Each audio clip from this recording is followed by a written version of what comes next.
जय हिंद दोस्तों, आप सभी लोगों को नमस्कार। मैं चंदन सोनी अपने YouTube चैनल पर आप सभी लोगों का स्वागत करता हूं। बज गए हैं दोस्तों, आज हो गया 8 तारीख हो गया और 11:30 बज रहा है। देखिए 11:30, ठीक है, रात को 11:30, क्योंकि दिन में थोड़ा सा शोर शराबा था, इसलिए मैं सोचा कि रात को ही और वीडियो बनाया जाए, ठीक है। तो अभी हम लोग पढ़ने वाले हैं प्रीवियस ईयर क्वेश्चन। देखो भाई, class 10th UP board maths previous year question solution में चंद्र सर। आज प्रीवियस ईयर क्वेश्चन वाले में 10वां दिन है हम लोग का। कितना चौथा दिन है? 10वां दिन। मतलब 9 दिन मैं पढ़ा चुका हूँ, 9 क्लास आप लोग का हो चुका है, आज 10वां क्लास है। और डेली हम लोग मैथ्स के यूपी बोर्ड हो चाहे सीबीएसई बोर्ड हो, दोनों के लिए हम लोग ये जो क्वेश्चन लगा रहे हैं वो दोनों में काम आएगा। भले लैंग्वेज अलग है, कभी सीबीएसई इंग्लिश में हो जाता है, कभी हिंदी, लेकिन क्वेश्चन दोनों एनसीईआरटी का सेम है, ठीक है। कोई इसमें दिक्कत नहीं है। यही सेम क्वेश्चन बस इंग्लिश में लिख करके सीबीएसई बोर्ड में भी आ सकता है और यही यूपी बोर्ड में भी आ सकता है। तो मैंने कहा था कि भाई 15 दिन 20 दिन मैं यूपी बोर्ड करा दूंगा, फिर सीबीएसई बोर्ड भी करा दूंगा, उसमें कोई टेंशन लेने वाली बात नहीं है। सीबीएसई बोर्ड में केस बेस्ड स्टडी है, एडजर्सन रीजन वाला क्वेश्चन है, वो भी मैं करा दूंगा, कोई दिक्कत वाली बात नहीं है। तो आप लोग बस मेरे पे एक अच्छे, मतलब मैं जितना क्लास करा रहा हूँ सारे क्लास को मेरे जाकर देख लीजिए और उसके बाद बोर्ड के पेपर आप देने जाइएगा। देखिएगा आपको इससे बाहर कुछ मिलेगा ही नहीं। जितना मैं करा दिया हूँ उससे बाहर एक क्वेश्चन नहीं आएगा, सारा क्वेश्चन उसमें से हो जाएगा, ठीक है। सब इसी टाइप के क्वेश्चन आएंगे, ठीक है। तो चलिए बिना ज़्यादा बात ना करते हुए हम लोग क्लास को स्टार्ट कीजिए। चलिए देखिए, क्वेश्चन है कि यदि 10a + b = 1 और 10a - b = 1/√3, 0 degree less than और इक्वल टू a + b, ठीक है, और लेस देन और इक्वल टू 90 डिग्री, तो a तथा b का मान बताइए। Find the value of a and b। देखिए बहुत ही ये आसान सवाल है, तो सॉल्व अगर हम लोग किया जाए तो ये क्वेश्चन बहुत ही इजी है। कई बार मैं करा चुका हूँ, अभी भी करा रहा हूँ।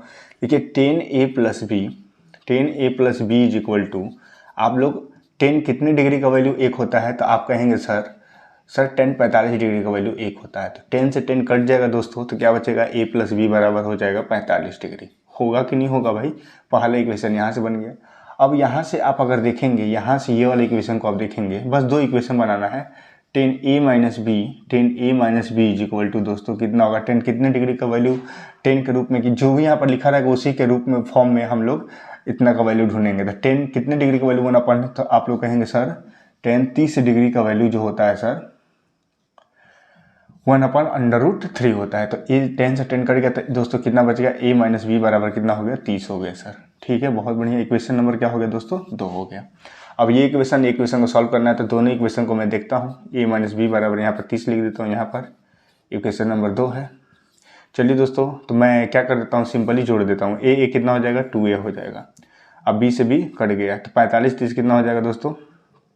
40 30 70 70 75 हो जाएगा दोस्तों। तो a बराबर कितना हो जाएगा? 75/2, ठीक है। a बराबर हो जाएगा दोस्तों 75/2, ठीक है। तो a का मान 75/2 आएगा, तो कितना आ जाएगा? 2 3 6, 2 7 14.5 आ जाएगा। तो b का मान बताइए कितना आ जाएगा? b का मान कितना आ जाएगा? b का मान किसी में रख देंगे भाई। a का मान इतना है, तो ये थोड़ा सा आंसर थोड़ा एक बार मैं चेक कर लूँ, इसका आंसर कितना दे रहा है। पहले का हाँ 37.5 आया है। तो b का मान अगर रख देंगे, b का मान रख देंगे यहाँ पे 37.5, तो 45 में से 37.5 कटेगा, कितना आ जाएगा? 7.5 आएगा, ठीक है, 7.5। ये दोनों क्या हो जाएगा? आंसर हो जाएगा। बहुत ही बेहतरीन सवाल है दोस्तों, और ये आप लोग का 2 नंबर का मार्क्स का क्वेश्चन है। कितने नंबर का मार्क्स का क्वेश्चन है? 2 नंबर का, ठीक है। हाँ भाई साहब,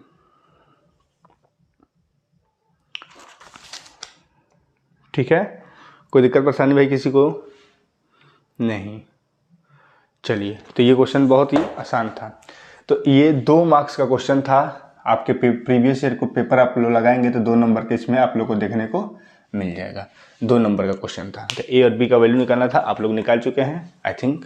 अब हम लोग क्या करते हैं, दूसरे क्वेश्चन की तरफ चलते हैं, ठीक है। तो चलिए भाई, ये दूसरा क्वेश्चन है आप लोग के सामने, ठीक है।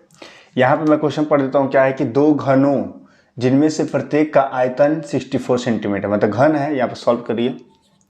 घन माने क्या होता है, क्यूब दोस्तों। तो क्यूब है, यहाँ पर एक क्यूब है जिसको हम लोग घन बोल सकते हैं। तो घन का जो है कि आयतन, घन का आयतन क्या होता है, वॉल्यूम क्या होता है, ए क्यूब होता है। तो घन का ए क्यूब होता है, इसका आयतन कितना दिया है, 64 दिया है। तो ए बराबर कितना हो जाएगा, अंडर रूट में 64 यानी क्यूब लगाना पड़ेगा। तो ए का कितने का, 64 की इसका घन है तो 4 का होता है, 4 सेंटीमीटर ये आ गया। मतलब ये एक घन है दोस्तों, ये घन है, और ये घन का जो है कि एक जो होगा 4 सेंटीमीटर का ऐसे होगा, तो सब 4 सेंटीमीटर का होगा। अब दो घन को मिला देना है, दो घन को ऐसे ही मिलाते हैं। आई थिंक मैं ये क्वेश्चन आप लोगों को करा चुका हूँ, ठीक है, देखिएगा। दो घन को मिला देना है दोस्तों ऐसे। तो ये 4 सेंटीमीटर का ये है और ये 4 सेंटीमीटर का ये हो जाएगा, तो लंबाई हो जाएगा 8 सेंटीमीटर का, और ये तो वही रहेगा 4 सेंटीमीटर का ही रहेगा। तो ब्रेथ हो जाएगा कितना, 4 सेंटीमीटर का ही, और ऊंचाई कितना हो जाएगा, हाइट हो जाएगा 4 सेंटीमीटर का ही रहेगा, हाइट हो जाएगा 4 सेंटीमीटर का। तो एक घनाभ बन गया। तो कह रहा है कि एक संलग्न फलकों को मिलाकर एक घनाभ बनाया जाता है। प्राप्त घनाभ का टोटल पृष्ठीय, तो जो घनाभ का टोटल पृष्ठीय क्षेत्रफल यानी टोटल सरफेस एरिया कितना होता है बता दीजिए। टोटल सरफेस एरिया होता है दोस्तों, अगर आप लोग कहेंगे कि ये हो जाएगा 2LB/BH प्लस LH होता है, यही होता है फार्मूला, आप लोगों को पता होना चाहिए। तो 2 होगा, LB का मल्टीपल करेंगे तो LB 8 चौके 32, BH का मल्टीपल करेंगे तो 16, LH का मल्टीपल करेंगे LH का तो 8 चौके 32, 32 32 कितना हो जाएगा, 32 32 64 हो जाएगा, 64 और 6 70, 80 80 का डबल 160, 160 सेंटीमीटर स्क्वायर आ जाएगा, क्योंकि एरिया पूछा, यही आपका आंसर हो जाएगा। तो बहुत ही इजी सवाल था, आई थिंक आप लोगों को समझ में आएगा। नेक्स्ट क्वेश्चन पे हम लोग चलते हैं। नहीं चलिए दोस्तों, नेक्स्ट क्वेश्चन को हम लोग सॉल्व करते हैं। यहाँ पे क्वेश्चन दिया गया है भाई कि बिंदु ए के निर्देशांक ज्ञात कीजिए। बिंदु ए के निर्देशांक बताइए, ए के निर्देशांक। मैं जितना भी क्वेश्चन कर रहा हूँ सब 2 नंबर का है, 2 मार्क्स के क्वेश्चन है। बिंदु ए के निर्देशांक ज्ञात कीजिए, ज्ञात कीजिए, ठीक है। जहाँ ए बी वृत्त का व्यास है, यानी कि मान लो देखो एक वृत्त है, यहाँ पर सर्कल है, और ए बी यहाँ पर वृत्त का व्यास है, और ए के निर्देशांक बताएं। तो ए का निर्देशांक ये है, तो ए पॉइंट होगा तो एक्स वाई होगा, मान लो कि, ठीक है, ए का निर्देशांक एक्स वाई। ए बी वृत्त का व्यास हो गया। फिर कह रहा जिसका केंद्र 2, -3 है, तो इसका केंद्र यहाँ पर ओ होगा, और इसका निर्देशांक दिया 2, -3, ठीक है। और बी का निर्देशांक दिया है 1 और 4, 1 और 4। तो ए का निर्देशांक बताना है, 2 नंबर का क्वेश्चन है, बहुत ही बेहतरीन क्वेश्चन है भाई। एक्स वाई का मान बताना है। देखो ध्यान से क्या होगा, मैंने आप लोग को ये एक चीज़ पढ़ाया था कि ये अगर ये पॉइंट है ए और ये पॉइंट है बी, और यहाँ पर हो गया कोई भाई, ये सर्कल है, तो ये वाला जो ये भी रेडियस होगा, ये भी त्रिज्या होगा, और ये भी त्रिज्या होगा, रेडियस होगा, दोनों बराबर होगा, यानी 1 हो जाएगा, 1 हो जाएगा। बिल्कुल सही बात है। जब दोनों 1 हो जाएगा और ये एक्स वाई का मान निकालना होगा दोस्तों, ये होता है x1 y1, ये होता है x2 y2, यही होता है भाई। तो यहाँ पर x1 y1 कर देंगे, इसको मान लेंगे x2 y2 मान लेंगे, और ये हो जाएगा x और y।